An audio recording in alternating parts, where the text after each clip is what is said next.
The mountains do not announce themselves. They wait. From the outside, wilderness appears open, inviting, even benign. Trailheads are marked. Maps are printed. Routes are rated and reviewed. But inside the tree line, certainty thins. Sound behaves differently. Distance stretches. And when something goes wrong, there is rarely a witness to say exactly when it happened or why. This story begins the way many disappearance cases do, with an itinerary that made sense, a hiker who was prepared, and a silence that arrived without warning. On the morning of the hike, weather conditions were stable. Rangers would later note nothing remarkable, no storm warnings, no closures, no alerts. The hiker signed a trail register, shouldered a pack, and headed into a section of mountain terrain known for its isolation rather than danger. By the end of the day, there was no return message. By the next morning, there was no contact at all. At first, authorities assumed delay. In the mountains, hours can turn into days without cause for alarm. Cell reception fades quickly. Time moves differently on foot. Search protocols require patience before escalation. But by the third day, patience gave way to concern. Search and rescue teams mobilized quietly. Initial efforts focused on the most likely explanations: a misstep, a minor injury, a navigational error. Dogs were deployed. Volunteers followed switchbacks and side trails, calling out a name that echoed briefly before dissolving into the forest. There was no response. Then, less than a mile from the planned route, they found the backpack. It was upright, zippers intact. No sign of tearing, no blood, no scattered contents. It had not been dragged. It had not been rifled through. It appeared placed. Investigators documented the scene with care. Photographs were taken, coordinates logged. The pack contained food, water, navigation tools, items no experienced hiker would willingly abandon. There was no immediate explanation for why it was there, or why the person carrying it was not. Around the site, the ground offered little help. The soil was compacted. Leaf litter masked impressions. Whatever story had played out here had left almost no trace.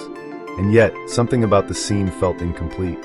Eyewitness accounts, when they surfaced, added unease rather than clarity.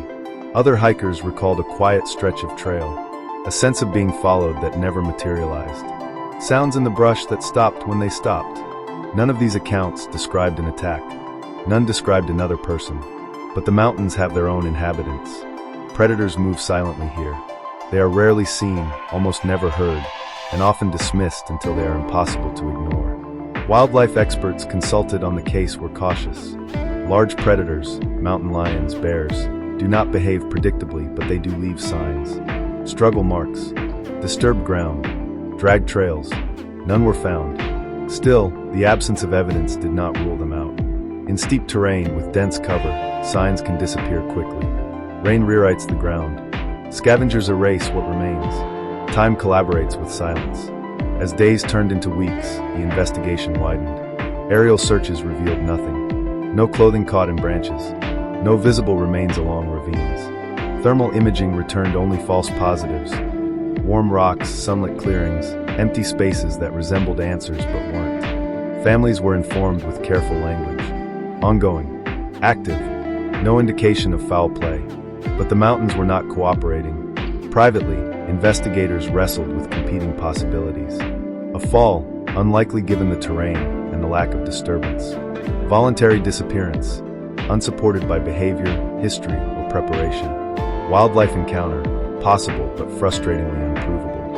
And then there was the hardest possibility to define. An interaction so brief, so silent, that it left no story behind. In these environments, death does not always announce itself. It happens between moments, between steps, between sounds. Months later, the case would be quietly reclassified. Not closed, not solved, just unresolved. The backpack was returned to the family. The trail reopened. New hikers walked past the same stretch of forest, unaware of the coordinates logged into an evidence file somewhere else. The mountain kept what it took. Today, investigators still review reports of missing hikers with heightened attention. Patterns are studied.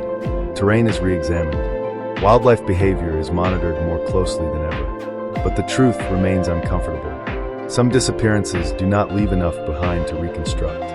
Some encounters do not announce themselves as danger until they are already over. And some silences echo, not because something is speaking, but because something never will. In the mountains, predators do not roar.